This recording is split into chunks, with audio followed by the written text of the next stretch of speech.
तो गोरखनाथ ने कहा है कि अपनी पत्नी से भिक्षा लेकर के आप जब साधु समझेंगे, पर अपनी बहन के यहाँ नहीं जाना।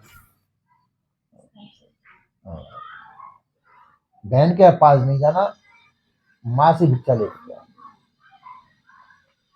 तो एकदम पत्नी के पास माँ से मन, तो जब माँ के माँ ने तो निकाला ही था घर से, तो पत्नी के पास गया तो जब देख कर वो बेहोश हो गई, गिर पड़ी पत्नी। तो पत्नी ने कहा कि पत्नी से कहा उसने कि देखो मेरे को पुत्र कह करके भिक्षा दे दो। अपनी पत्नी से कहा मैं भिक्षा लेके आया, मैं यही भिक्षा मांग रहा हूँ कि मुझे अपना पुत्र कह करके, अपने एक दफे मेरे को पुत्र कह करके भिक्षा दे दो। तो और गुरु की शिक्षा दे दो। साधु तो मैं हो ही गया, घर में मैं रहूंगा नहीं, मेरा योग सफल हो जाएगा। तो पत्नी ने पुत्र कह के ही भिक्षा दी और शिक्षा दी कि साधु को किस प्रकार से रहना चाहिए। साधुता की शिक्षा पत्नी में दी है, किस तरह से रहना चाहिए। माँ ने तो दी, तो शिक्षा दी है कि पुत्र को किस तरह से तुमको साधु होना चाहिए। तो कहा कि तो उसने ये शिक्षा दी है कि साधु को जो है अच्छे गद्दों पे सोना चाहिए, और 56 भोगों का भोग लगाना चाहिए साधु को। तो गोपीचंद ने कहा है कि ये बताओ कि मैं गुरु मान रहा हूँ इस समय तुमको, मैं साधु हूँ, मेरे को राजपाट में तो मिल सकते 56 भोग, मिलते ही है, खाता ही हूँ, पर साधु होकर के मैं ये सब चीज मेरे को कहाँ मिलेंगी, और मेरे को गद्दे रजाई कहाँ मिलेंगे मेरे को इस तरह से। तो पत्नी ने शिक्षा दी कि देखो इसका मतलब है कि खूब कड़क की भूख लगे, साधु को भोजन कब पाना चाहिए, अच्छी कड़क के भूख लगी थी हो, तो वो जो रूखा सूखा भोजन तुमको 56 भोग के समान बीतेगा, 56 भोग के समान लगेगा। अच्छी भूख लगे जब भी भोजन को पाना चाहिए। और गद्दों पे सोने का मतलब है जब अच्छी नींद लगे तो कंकड़ पत्थरों में भी तुम सोओगे तो वो गद्दे रजाई मुझसे ज्यादा अच्छे होंगे। नहीं, अच्छे अच्छे जो धनवान होते हैं गद्दों पे सो रहे हैं पर नींद नहीं आ रही, करवटें बदल रही है, करवटें बदल रही, उनकी बेकार नींद जा रही है, सो तो रहे। इसलिए नींद आवे जब भी बिस्तर पे सो, बिना बिना निद्रा के बिस्तर पे लेटना नहीं चाहिए। अपना भजन करो, कुछ और करो, पढ़ो लिखो, कुछ करो, तो बिस्तर पे जब भी लेटो जब नींद आए तो वो तुम्हारे गद्दे रजाई होंगे, कंकड़ पे भी सो जाओ। ये शिक्षा पत्नी ने दी है गोपीचंद को। फिर जो है उसने कहा कि चलो बहन मेरी बहुत प्रेम करती है, बहन से भी मेरी मिलता जाऊं। गोरखनाथ ने मना किया था बहन के पास नहीं जाना, तो कहा कि गुरुजी ने तो मना किया पर चला जाता हूँ।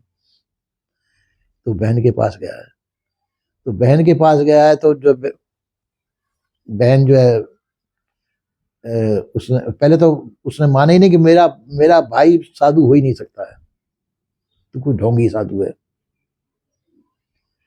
तो एक नहीं, मैं तेरा बहन हूँ, उसका नाम चंपा दे था, क्या था सही, मैं तेरा भाई हूँ, तो मेरा भाई साधु हो ही नहीं सकता है, तेरे को मैं भाई नहीं मानती।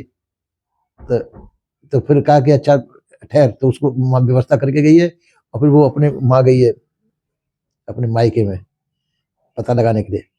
माँ जाके देखा तो सब भाभियां जो है, सब भाभियों से पूछा, अपने माँ से कहा, माँ को गालियां भी दी है, तो कैसी सांपनी हुई है तेने अपने पुत्र को, एक पुत्र था, एक पुत्र को तेने जोगी बना दिया, और ऐसे उल्टा सीधा कर। फिर लौट करके आई है, फिर लौट करके आ गए, फिर अपने भाई से मिली है, और एकदम से फिर कहा कि ठीक है, उसका सम्मान किया है भाई का। फिर कहा बहन अब मैं जा रहा हूँ, क्योंकि नहीं मैं यही कुटिया बना देती हूँ तेरे लिए, यही रहे। क्योंकि नहीं मैं साधु हूँ, मैं यहाँ जाऊँ। तो एकदम से वो बेहोश होकर गिर गई, मृत्यु हो गई। कहते तो ये मृत्यु हो, बेहोश हो गई होगी। तो फिर उसने कहा कि ये तो मर गई बहन, गुरुजी ने मना किया था कि बहन के पास नहीं जाना, फिर भी मैं आया, मेरी गलती है। फिर उसने गुरु की याद की है। तो गुरु गोरखनाथ जो वायु मार्ग से आकर के वहां प्रकट हुए, और प्रकट हुए, ऐसा कहानी कहती है, मैं नहीं कह रहा हूँ। हाँ, तो गोरखनाथ ने कहा कि गुरु जी अभी हो गया, मेरी बहन मर गई, तो क्या करना। लेकिन मैंने तो गोरखनाथ वो गोपीचंद मैंने मने किया ना, बहन के पास नहीं जाना, तेरी पत्नी के पास भिक्षा लेने के भेजा था मैंने तो, अब तेने बहन मार दी, तो गुरु जी अब कैसे करके बहन को जिंदा कर दे। फिर गुरु ने अपने योग बल से उस बहन को जिंदा किया और जिंदा करके कहा कि कहते अब हम जा रहे हैं। बहन फिर भी पीछे पड़ गई, मैं भी साथ चलने में भाई है, मेरे को भी अब घर में नहीं रहना है, मेरे को भी साधु बना लीजिए। पर कहा कि छोड़ो। फिर वो वायु मार्ग से ये पीछे लगेगी पहले, तो फिर वायु मार्ग से दोनों के दोनों वहां से गायब हो करके वहां से चलती है। इस प्रकार से ये गोपीचंद की कथा है। तो इस प्रकार से पहले जो मतलब त्याग वैराग बोध विचार की दशा रही है, तो इस प्रकार से इन्होंने घर बार छोड़ा। मतलब यहाँ पे त्याग की विशेषता है कि इतने त्याग करने पे वो मोह ममता आसक्ति को छोड़ करके जब साधु हो सकते हैं, वो साधु नहीं जो घर परिवार में भी प्रेम करे और साधु न वो साधु बन पाता है और न वो गृहस्थी रह पाता है। साधु वही है जो सभी प्रकार का मोह ममता आसक्ति को छोड़ करके विरक्त रहे, अपना जीवन कल्याण भी हो सकता है। और जो घर में फंसा हुआ है, घर के संसार में फंसा हुआ है, और साधु क्योंकि मोह ममता आसक्ति नहीं छूटेगी तो मोह ममता आसक्ति रहेगी जब भी तो वो जाएगा वहां पे। मोह ममता आसक्ति नहीं छूटेगी तो फिर त्याग वैराग नहीं है तो उसके अंदर साधुता कहाँ है, कल्याण नहीं कर सकता है। कल्याण जब भी होगा जब मोह ममता आसक्ति को छोड़ेगा, विषयों की वासनाओं को छोड़ेगा, जब वो साधु माना जाएगा। अब वो घर में उसकी वासना फंसी हुई है, अपने पारिवारिक जीवन में उसकी वासना फंसी हुई है, तो साधु नहीं हो सकता है। इस प्रकार से जो है उन्होंने उपदेश दिया, उपदेश देकर माँ ने उपदेश दिया, पत्नी ने भी उपदेश दिया एक तरह से, और गोपीचंद फिर साधु हुआ है। गोपीचंद बहुत बड़ा साधु, 9 नाथों में से उसकी गिनती है, 9 नाथ गिने हुए गुरुनाथ को, 9 नाथों में उसकी सिद्धि है। तो इस प्रकार से पूरनमल भी हुआ, वो भी गुरुनाथ का चेला हुआ है। उस पर उस पर बहुत आपत्तियां हुई हैं गुरुनाथ पूरनमल पे, पर जगह जगह गुरु ने जाकर के उसकी रक्षा की है। पहले तो पिता ने ही कहते उसके मृत्युदंड दिया है पूरनमल को, और उनसे जाकर कत्ल करने वाले क्या बोलते हैं, जल्लादों को सौंप दिया कि इसको मार करके जेरे में डाल करके आना। तो मौसी ने कुछ इल्जाम लगाए उसके पास, सौतेली माँ ने। फिर वहां से गोरखनाथ निकल रहे थे अपने शिष्यों को लेकर के, तो जब देखा कि कोई देखा करे तो पूरनमल है, तो फिर उन्होंने जिंदा किया उसे। अब जिंदा का मतलब वो घायल अवस्था में पड़ा था तो मल्लम पट्टी करके, यूँ अपन पार्क की भाषा में समझे ना, उनकी भाषा में तो ये कि मार के पटक दिया था। तो मतलब घायल अवस्था में रहा तो मल्लम पट्टी करके उसको ठीक किया और अपने साथ लगाया। तो जब उस पर ज्यादा ध्यान रखता था गुरुनाथ का गोपीचंद पर, तो और चेले जलते थे। गुरुजी जो है पूरनमल पे ध्यान देते, हम लोगों को इस तरफ कोई ध्यान नहीं दे रहे, तो कहीं इसको क्या करना, तो इसको चीन में भिक्षा लेने के लिए भेजना चाहिए। तो चीन की रानी ऐसी थी, वो साधुओं से चलती थी, साधु जो देखे कि कत्लेआम करा देती थी वहां की रानी जो है। तो इसको वैसे गुरुजी भेजेंगे नहीं, गुरुजी से कहेंगे तो इसको टाहना देना चाहिए जो चीन में भिक्षा लेने के लिए जाए। तो एक दिन क्या हुआ, उसको नहीं भेजते थे भिक्षा को, उस पर बहुत विशेष कृपा थी गोरखनाथ। तो गुरु भाइयों ने टाहना दिया, तू हरामखोर, हमारा कमाया हुआ खाता है, हम भिक्षा मांग करके खाते, एक दिन तुझको भिक्षा देने के लिए ले गया है ना, हमारा गुरु भाई बनता है पर हमारी मांगी हुई भिक्षा को खाता है, तेरे को शर्म नहीं आती? अरे कम से कम एक दिन तो भिक्षा लेकर के आता। एक अच्छा समझ आ रहा, और देख हम कह रहे हैं माँ चीन में जा भिक्षा ले, सुंदरादी रानी माँ की वो है, उसके हाथ से भिक्षा लेकर के आज जब तेरा भिक्षा है। तो गुरु जी का आज्ञा तो एक गुरु जी आज्ञा देने वाले नहीं है तेरे को। अगर वास्तव में तू अपन हमारा ऋण उतारना चाहता है तो बिना गुरु जी की आज्ञा अब जाके गया है वहां पर। तो वहां पर सब लोग उसके देश के रोने लगे कि ये रानी के सामने जाएगा, रानी साधु को मार देती है। तो सबने वो किया, तो तब भी वो गया है भिक्षा के लिए।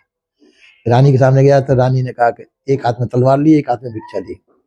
रानी ने आई तो उस रानी ने उसको मारा, कत्लेआम कर दिया। अब गुरु गोरखनाथ को मालूम पड़ा, पहले सिद्ध पुरुष थे ऐसे, उनको मालूम रहता था मेरा शिष्य में क्या आपत्ति है, ये उनकी जानकारी रहती थी गुरुजनों को। साधना का विषय था उनका। उन्होंने कहा अरे चेला हमारा मारा गया, ये दोबारा मारा गया। पहले तो माता पिता ने मरवाया, अब ये रानी ने तो उसमें वायु मार्ग से गए, वो वायु मार्ग से जाकर के वहां पर प्रकट हुए। वहां पे जो है सुंदरा देवी को भी चेताया और अपने चेले को वो किया। सुंदरा देवी फिर साधु हो गई है, रानी वो भी साधु हो गई है। तो वहां पे मारा गया। तो ये वहां पे फंसा वो जाकर एक दफा कुंभ में गया पूर्णमल, तो कुंभ के आश्रम में वहां एक जादूगरनी के चक्कर में फंस गया वो। तो वहां से भी फिर गुरु गोरखनाथ ने जाके उसका जादू का जाल काट करके वहां से छुड़ा के लाए। तो गोरखनाथ तो महा जादूगर थे, 14 विद्या निधान थे वो तो उनके शिष्य को कौन फंसा सकता है। पर परेशान तो हुए उसकी वजह से। गुरु गोरखनाथ जगह जगह जाकर के गुरु गोरखनाथ ने उसकी रक्षा की है पूरे मर के। ऐसे ऐसे सिद्ध हुए हैं इन नाथ संप्रदाय में। तो साहब सिद्धि साधना करने से सिद्धियां तो आती है नहीं, सिद्धि नाम है सफलता। जिस काम को आप कर रहे हैं उस कार्य में सफल हो जाए तो वो सिद्धि प्राप्त हो गई। विद्यार्थी पढ़ता है और वो क्लास पास कर ली, योग्यता आ गई उसमें, तो वो उस विषय का मास्टर हो गया। सिद्धि नाम मास्टर हो जाना, उसका सफलता प्राप्त हो जाना। जिस काम को हम कर रहे हैं उस काम में हमको सफलता प्राप्त हो रही है ना। इसी प्रकार से जिस कार्य को वो करते थे, चाटक नाटक जो भी कुछ करते थे, वो जो उन विषय की सिद्धि प्राप्त हो गई। जैसे त्राटक लगाया तो त्राटक लगाते किसी मोमबत्ती पे लगाते हैं, फिर उसमें लगाते सूर्य पे त्राटक सिद्ध करते हैं, हाँ है ना। तो इसी प्रकार से वो त्राटक तो मतलब उसमें सफलता प्राप्त हो जाए। जिस समय सूर्य पे त्राटक उनका सिद्ध हो गया तो वो सिद्ध माने जाते हैं। चंद्रमा पे त्राटक लगाते हैं तो सफलता, ये उनकी परिश्रम है। तो इसी प्रकार से अपना परिश्रम जो है जिस समय पर लगाया उसमें सफल हो गए तो वो उसमें सिद्ध माने जाते हैं। तो गुरु गोरखनाथ इन विद्याओं के बहुत पारंगत थे। अपने शिष्यों को वो ये विद्या सिखाते थे और इसकी वजह से ही वो सब पूरे बड़े बड़े राजा महाराजा उनके डर से कांपते थे गुरु गोरखनाथ। तो कई चीज तो काल्पनिक है पर लोग बाग तो डरते थे उनके उन विषयों को। अब जो सब लेकिन लोग नहीं जानते, वो महात्मा लोग जानते हैं। अब जाने कौन सी विद्या करते हैं, किस पे क्या करते हैं, तो लोग डरते थे उनसे। पर बाजे के असली बात समझना चाहिए, जादू टोना मंत्र ये कुछ नहीं। हाथ की सफाई, बात की सफाई, नजर की सफाई, लाख की सफाई, ये जादूगरी है। और जो इन चीजों में जानकारी अब आप अपनी अकल में जो आता नहीं उसे कम अकल ने खुदाई कही है। अब दूसरे की निगाह में वो नहीं था, वो उसमें पारंगत थे, ये लोग भयभीत होते थे उनसे। ये बात है। इस प्रकार से ये बड़े बड़े नाथ समुदाय के बड़े बड़े महापुरुष हुए हैं। अपन लोग महापुरुष नहीं कहते, कबीर पंथ में महापुरुष नहीं माना जाता है। कबीर पंथ में तो यह कि जो कल्याण के मार्ग में चल रहा है वो महापुरुष है। जो संसार से छूट करके, वो भी त्यागी वैरागी होते हैं, ऐसे नहीं त्यागी वैरागी नहीं होते हो, वो बिल्कुल निंदा के पात्र हो, वो बात नहीं है। त्याग वैराग वो भी करते हैं। गुरु गोरखनाथ भी कम त्यागी नहीं थे। 84 दफे उन्होंने कायाकल्प की थी। कम नहीं थे त्याग वैराग्य में गोरखनाथ। पर बात ये कि माया के जाल में नहीं छूट पाए वो। अब जंत्र मंत्र तंत्र में फंसे रहे, रिद्धि सिद्धि करामात में फंसे रहे वो, और जनता को प्रभावित, अपने डर के अंदर जनता को रखे। जहाँ गुरु गोरखनाथ निकल जाते डर से, बड़े बड़े राजा महाराजा उनके डर से कांपते थे। तो कितना प्रभाव और दबदबा था उनका गुरु गोरखनाथ का। पर कल्याण स्थिति को नहीं पहुंच पाए वो। संसार पे मायापति तो थे, तो माया रहित नहीं थे। गोरखनाथ मायापति थे। तो मायापति तो माया क्या है? मोह ममता शक्ति विषय वासना ब्रह्मभूल कल्पना, ये माया आजार है। इसके वो पति थे, पारंगत थे इनमें।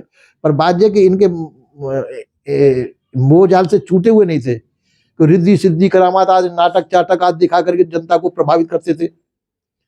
तो कल्याण तो जब होगा जब इनसे सबसे छूटे। तो इस चीज पे नहीं थे, इसलिए जो है संसार संसार से जो श्रेष्ठ थे और साधुओं से श्रेष्ठ थे, इसलिए उनके लिए सभी लोग भयभीत थे उनसे, ऐसा होता। पर कल्याण जिसे कहते हैं, कल्याण कैसे कहते हैं? कल्याण कहते हैं जो संसार से छूट करके त्याग वैराग्य बोध विचार हो। तो त्यागी तो वो भी थे, ऐसा नहीं त्यागी नहीं थे वो, पर त्यागी थे, पर ये भ्रम को तो त्याग नहीं है, भ्रम में तो फंसे रहे वो अंतिम समय तक। कवि साहब ने भी तो कहा है, कहते गोरख रसिया योग के वो है ना। तो कवि साहब ने भी कहा है गोरखनाथ के सामने। तो इस प्रकार से जो है कबीरपंथी कवि साहब की गोरखपंथी साधुओं के शास्त्रार्थ भी हुए, इनमें तो खटपट चलती रही है गोरखपंथी कबीरपंथियों में। तो वो रिद्धि सिद्धि करामात ये ठटकर्म ये उल्टी सीधी विद्याओं को मानते थे, तो और कबीरपंथी इन चीजों से बिल्कुल नकार करते हैं। तो इस प्रकार से जो है वो हुए अच्छे अच्छे और संप्रदायों में भी अच्छे अच्छे संत हुए हैं, पर हाँ कल्याण तक नहीं पहुंच पाए, वो इन जालों में फंसे रहे। पर अपनी अपनी विद्या में जो गुरुजनों ने जो ज्ञान बोध दिया उसमें वो पारंगत रहे, जिन गुरुओं का जो ज्ञान बोध विचार था उसमें वो पारंगत रहे। पर कल्याण स्थिति जो सब प्रकार से सबको त्याग करके और वो परम स्थिति को प्राप्त किया, वो कल्याण स्थिति वहां तक नहीं गए, इसलिए कवि साहब ने उन लोगों को नकार दिया। और जो संसार का जो जाल है, आडंबर है, इनमें वो फंसे रहे। लोग बाग उनको नमन करते रहे, वो उनको किसी को श्राप दिया, किसी को वो दिया, ऐसा करके वो अपने अपने उसमें से, पर संसार में वो वंदनीय रहे। कबीरपंथी तो इन चीजों को महत्व नहीं देते, पर बात है कि वो संसार के जाल में फंसते हुए भी संसार में श्रेष्ठ और एक सम्माननीय पुरुष रहे वो। उसको वहां तक तो मानना चाहिए सबको, जो जिनकी जितनी योग्यता जैसी है उनको वैसा मानना चाहिए। पर हाँ, जो सदूर सी कवि साहब की जो स्थिति थी, उस स्थिति में वो नहीं पहुंच पाए कल्याण स्थिति, ऐसा।